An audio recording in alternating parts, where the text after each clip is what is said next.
కేంద్ర మాజీ మంత్రులు ఎంపీల ముందు గౌరవప్రదమైన పదాలను తప్పనిసరిగా చేర్చాలని అలహాబాద్ హైకోర్టు కీలక ఆదేశాలు ఇచ్చింది. సంబోధనల్లోనే కాకుండా పోలీస్ ఎఫ్ఐఆర్లో సైతం గౌరవనీయులైన అనే పదాన్ని వాడాలని అలహాబాద్ హైకోర్టు ఆదేశించింది. ప్రజాప్రతినిధుల పేర్ల ముందు తగిన గౌరవ సూచక పదాలు లేకుండా ఎఫ్ఐఆర్లు దాఖలు చేయడంపై న్యాయస్థానం తీవ్ర అసహనం వ్యక్తం చేసింది.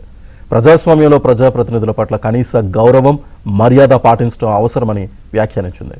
కేంద్ర మాజీ మంత్రులు, ఎంపీలకు సంబంధించిన ఓ కేసు విచారణ సందర్భంగా అలహాబాద్ హైకోర్టు ఈ ఆదేశాలు ఇచ్చింది.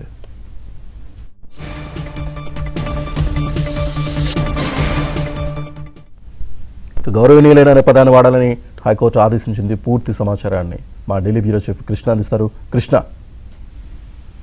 శ్రీనివాస్, ఈ తీర్పు వ్యక్తిగత హోదా కంటే కూడా ఆ వ్యక్తి ప్రాతినిధ్యం వహిస్తున్నటువంటి రాజ్యాంగబద్ధమైన పదవికి ఇచ్చే గౌరవంగా చూడాలన్నది ఇక్కడ కోర్టు యొక్క అభిప్రాయంగా మనకు తెలుస్తోంది. ప్రజాస్వామ్యంలో ప్రజలచే ఎన్నుకోబడిన ప్రతినిధుల గౌరవాన్ని కాపాడటం అన్నది వ్యవస్థల బాధ్యత అని ఇక్కడ అలహాబాద్ హైకోర్టు నొక్కి చెప్పింది. ఇక తరచుగా రాజకీయ ఒత్తిళ్లు లేకపోతే ఇతర కారణాల వల్ల అధికారుల తీరులో కూడా మార్పు కనిపిస్తూ ఉంటుంది. ఈ తీర్పు ద్వారా పోలీస్ యంత్రాంగం, అదేవిధంగా దర్యాప్తు సంస్థలు తమ రికార్డుల్లో వృత్తిపరమైనటువంటి మర్యాదను పాటించాలని కోర్టు హెచ్చరించినట్లయింది.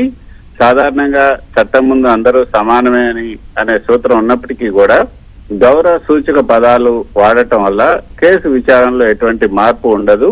ఇది కేవలం ప్రోటోకాల్, అదేవిధంగా మర్యాదకు సంబంధించినటువంటి అంశం అన్నది న్యాయ నిపుణులు చెప్తున్నటువంటి మాట.